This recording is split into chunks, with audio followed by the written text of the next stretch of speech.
Hello guys, I am Ishika from futurism academy. आज का हमारा टॉपिक है section 11 and 12 of Hindu marriage act. So let's start.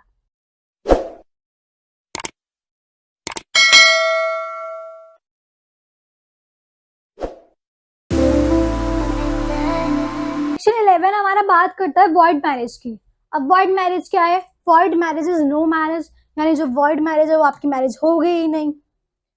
It does not exist from its beginning, यानी starting से ही वो आपकी शादी नहीं मानी जाएगी। In void marriage parties have no status of husband and wife. Void marriage में क्या होता है, पार्टीज जो है वो हस्बैंड वाइफ नहीं कहलाएंगे, क्योंकि आपकी जो मैरिज है वो मानी नहीं जाएगी, तो वो हस्बैंड वाइफ भी नहीं कहलाएंगे। तो सेक्शन 11 बात करता है वॉइड मैरिजेस के। क्या कहते हैं section 11? Any marriage organised after the commencement of this act, यानी इस एक्ट के बाद जो भी शादी हुई है वो नल एंड वॉइड मानी जाएगी। कब कब? On a petition presented by either party, यानी कोई भी दोनों में से एक जो पार्टी है वो पिटिशन देगी। किस किस ग्राउंड पे? Clause 1, clause 4 and clause 5 of section 5। अगर कोई इन सेक्शन 5 के इन क्लॉज को वॉयलेट करता है तो वो आपकी जो मैरिज है वो वॉइड मानी जाएगी। कौन कौन से सेक्शन है अब ये?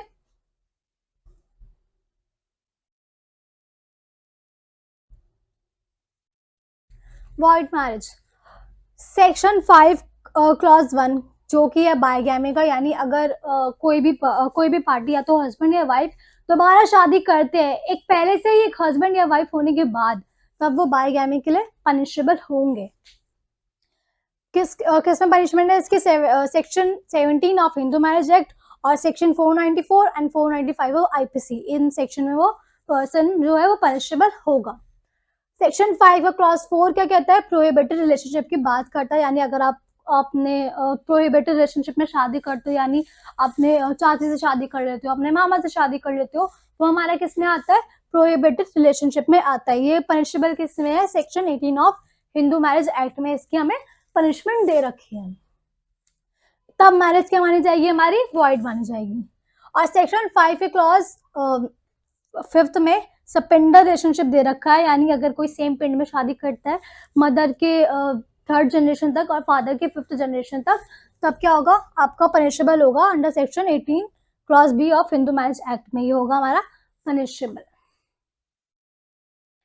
Child born out of void marriage are legitimate child as per section 16, यानी अगर कोई वॉइड मैरिज से क्या होता है, एक चाइल्ड हो जाता है, तब वो चाइल्ड क्या माना जाएगा? लेजिटिमेट, यानी वो जायज माना जाएगा, नाजायज नहीं माना जाएगा।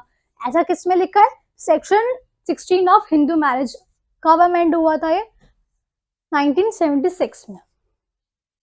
तो ये जो मैरिज है वो हमारी उसकी सारी मैरिज जो है वो हमारी वॉइड मानी जाएगी। इसमें पार्टीज का जो कोई स्टेटस नहीं होगा हस्बैंड एंड वाइफ का।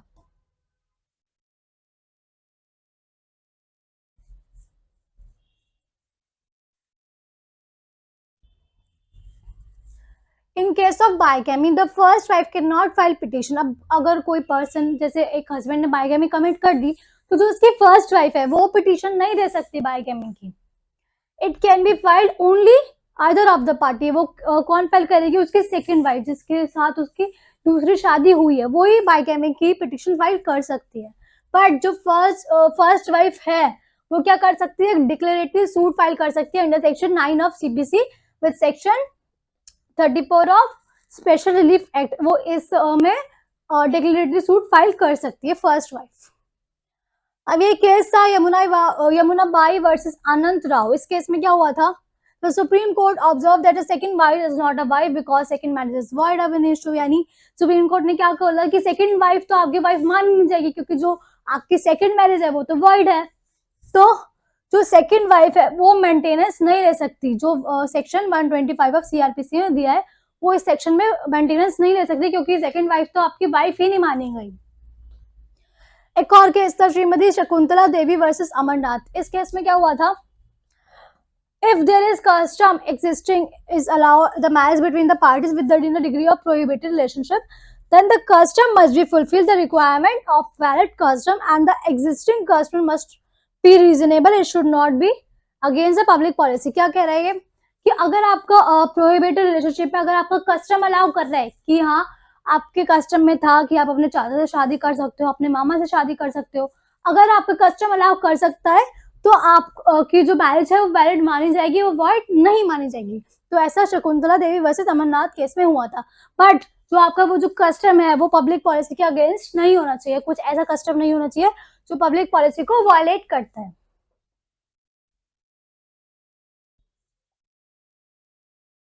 अब आता है हमारा voidable marriage. Avoidable marriage is a valid marriage so long as it is not avoided. जो आपकी जो वॉइडेबल मैरिज होती है वो आपकी वैलिड मैरिज होती है, बट कब तक? जब तक आप उसको अवॉइड नहीं कर देते या फिर कोर्ट में जाकर उसको एनल डिक्लेयर नहीं करा देते, तब तक वो आपकी शादी मानी जाएगी।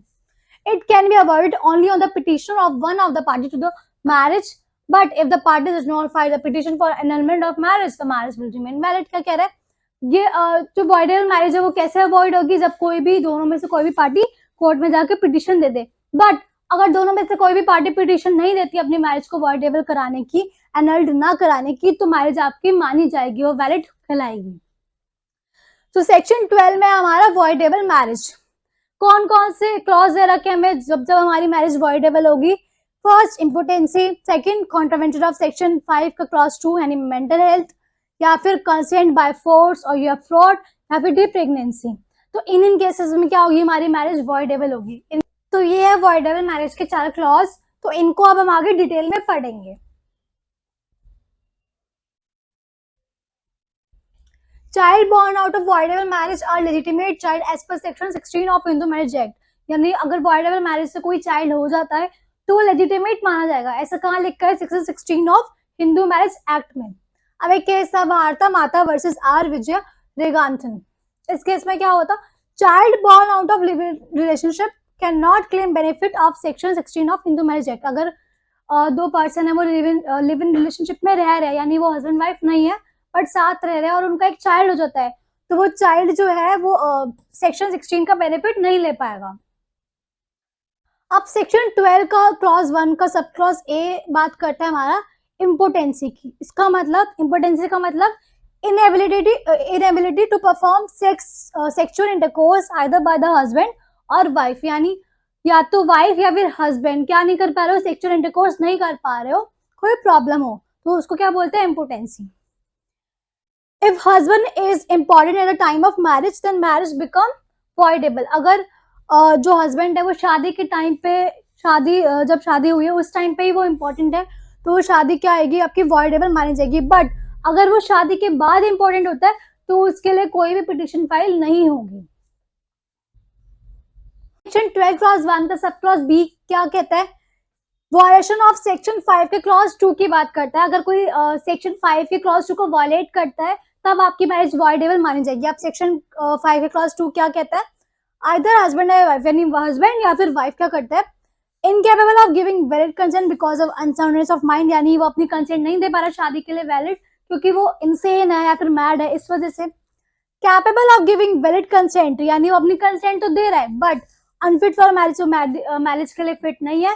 और प्रोक्रिएशन ऑफ चाइल्ड, यानी आगे चाइल्ड को बर्थ देने के लिए वो फिट नहीं है, यानी मेंटल डिसऑर्डर, यानी उसको कोई मानसिक बीमारी है, तब मैरिज वॉइडेबल मानी जाएगी। और रिकरेंट अटैक्स ऑफ इंसेनिटी, यानी उसको बार बार पागलपन के दौरे पड़ते हैं, तो इस केस में क्या होगा? आपका मैरिज जो है वॉइडेबल मानी जाएगी।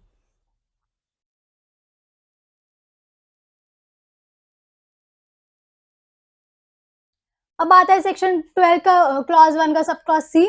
अगर आपकी कंसेंट कैसे ली गई है? किसी फोर्स से या फिर किसी फ्रॉड से। फोर्स कैसा?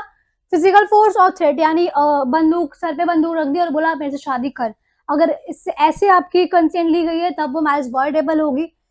बट इसमें क्या बोले? नॉट प्रेशर, यानी जैसे अरेंज मैरिज में क्या होता है, थोड़ा प्रेशर होता है शादी के लिए, वो आपकी फोर्स नहीं मानी जाएगी।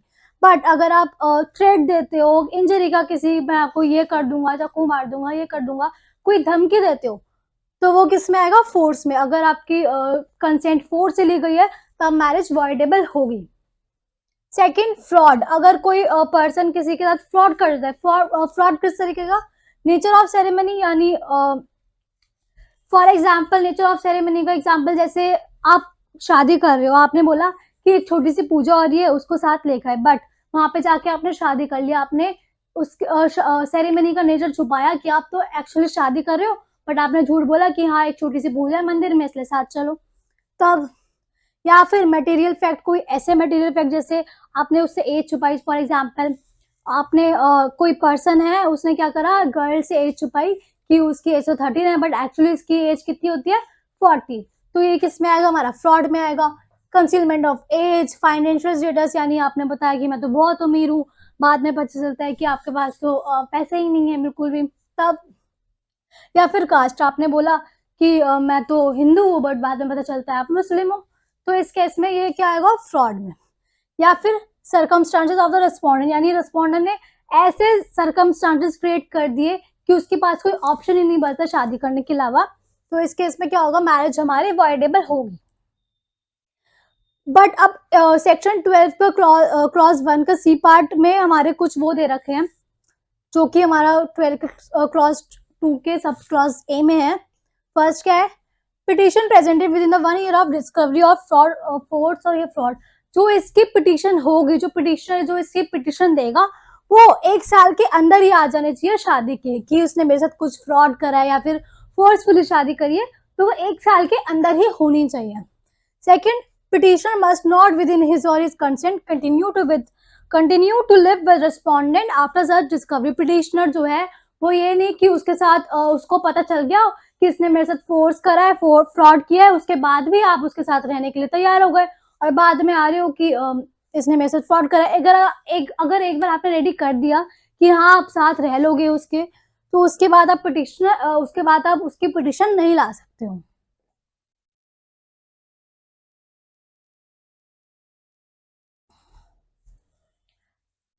सेक्शन 12 का डी पार्ट क्या कहते हैं, प्रेगनेंसी की।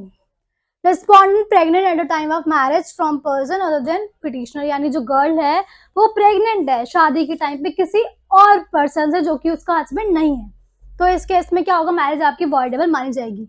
बट इसके हमें कुछ कंडीशन दे रखी है सेक्शन 12 के क्लॉज 2 के सबसेक्शन बी में। क्या है वो, petitioner was ignorant of the fact eight the time of marriage, जो पिटिशनर है उसको नहीं पता हो कि जो उसकी वाइफ है वो पहले से ही प्रेग्नेंट है, वो उसको नहीं पता होना चाहिए। अगर उसको पता है तो आपको ये रिलीफ नहीं मिलेगा, आपकी मैरिज वॉइडेबल नहीं मानी जाएगी। Second, petition presented within 1 year of from the date of marriage, जो इसकी पिटिशन आएगी कि हाँ आपकी वाइफ पहले से प्रेग्नेंट है, वो शादी के 1 साल के अंदर आ जानी चाहिए। Third, the sexual intercourse with the consent of petitioner has not taken place after discovery of pregnancy. अगर आपको पता चल जाए कि आपकी वाइफ किसी और से प्रेग्नेंट है और उसके बाद आप अपनी वाइफ के साथ सेक्सुअल इंटरकोर्स कर लेते हो, तो उसके बाद आपकी पिटिशन आपकी एक्सेप्ट नहीं की जाएगी, क्योंकि आपने सेक्सुअल इंटरकोर्स कर लिया, यानी आपने उसको एक्सेप्ट कर लिया है मैरिज को। He can not repudiate the marriage, वो बाद में अपनी मैरिज को कैंसिल नहीं कर सकता, उसको रिजेक्ट नहीं कर सकता एक्सेप्ट करने से।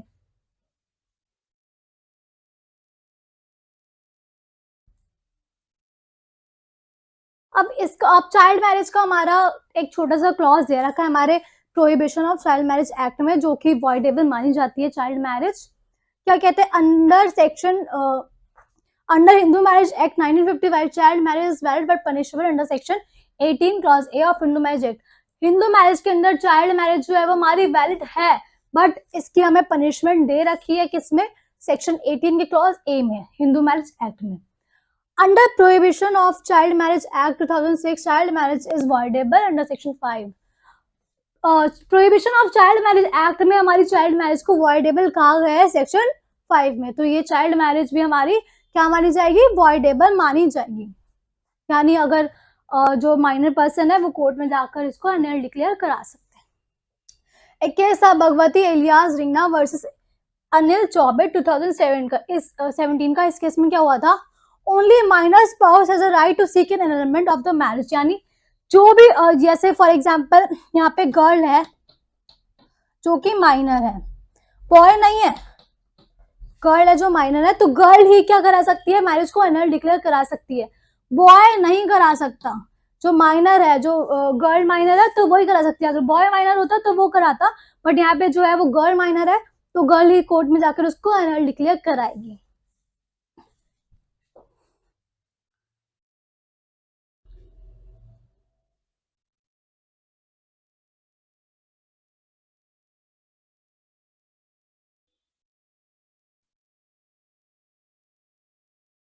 अब और कुछ केसेस है हमारे, कौन कौन से हैं। फर्स्ट, सुंदरलाल सोनी वर्सेस श्रीमती नमिता जैन 2006 का केस है। इस केस में क्या हुआ था, non disclosure of age and factum of having major child by husband at the time of marriage amount of fraud and suppression of material fact having bearing of marriage. इस case में क्या हुआ था, जो हस्बैंड था उसने ये छुपाया था, अपनी एज छुपाई थी शादी के टाइम पे, और ये छुपाया था कि उसका पहले से ही एक चाइल्ड है। शादी के टाइम पे उसने ये चीज छुपाई थी। तो ये किस में आती है, हमारी फ्रॉड में आती है। ये सारा सप्रेशन ऑफ मटेरियल फैक्ट, यानी आपने मटेरियल फैक्ट को छुपाया, तो वो किस में आएगा, हमारा फ्रॉड में आएगा। एक और केस, अब आता है हमारा difference between void and voidable marriage. इनके बीच में क्या डिफरेंस है, void marriage and voidable marriage. Void marriage क्या है, वॉइड अब इनिशियो, यानी जो मैरिज है वो आपकी स्टार्टिंग से ही नहीं मानी जाएगी, वो स्टार्टिंग से ही आपकी मैरिज नहीं है। और voidable marriage valid till it's avoided, वो कब तक वैलिड मानी जाएगी, जब तक उसको अवॉइड नहीं कर दिया जाएगा तब तक वो वैलिड मानी जाएगी। वॉइड मैरिज में parties do not have status of husband and wife. Void marriage में पार्टीज का जो स्टेटस है वो हस्बैंड वाइफ नहीं कहलाते, पार्टीज हस्बैंड वाइफ नहीं होते। बट वॉइडेबल मैरिज में parties have status of husband and wife, parties का हस्बैंड एंड वाइफ का स्टेटस होता है। Third, wife does not have right to claim maintenance, क्योंकि आपकी शादी ही नहीं है तो वो वाइफ ही नहीं है, तो अगर वाइफ नहीं है तो उसको मेंटेनेंस भी नहीं मिलेगा। बट वॉइडेबल मैरिज में वाइफ के पास राइट होता है मेंटेनेंस क्लेम करने का उसके हस्बैंड से। Fourth, no degree of nullity is required, क्योंकि आपके मैरिज वो स्टार्टिंग से होती ही नहीं, तो उसको आपको एनल्ड कराने की भी कोई जरूरत नहीं होती। But degree of nullity is required, इसमें आपको कोर्ट में जाकर इसको एनल डिक्लेयर कराना इंपॉर्टेंट है। अगर नहीं कराओगे तो आपको वो मैरिज वैलिड ही मानी जाएगी। डिफाइंड इन सेक्शन 11, ये सेक्शन 11 में डिफाइन है, ये सेक्शन 12 में डिफाइन था। तो ये था हमारा void and voidable marriage. I hope आपको समझ आया होगा। बाकी के लेक्चर हम अपनी नेक्स्ट वीडियो में करेंगे। तो आज के लिए बस इतना ही। Thank you. I hope you like my video, and if you like my video please subscribe our channel and don't forget to press the bell icon। and अगर आपको ऑनलाइन या ऑफलाइन क्लासेस लेनी है तो आप इस नंबर पर contact कर सकते हो। एंड अगर आपको नोट्स चाहिए तो आप हमें इंस्टाग्राम, टेलीग्राम एंड फेसबुक पर भी फॉलो कर सकते हो। लिंक डिस्क्रिप्शन में गिवन है। Thank you.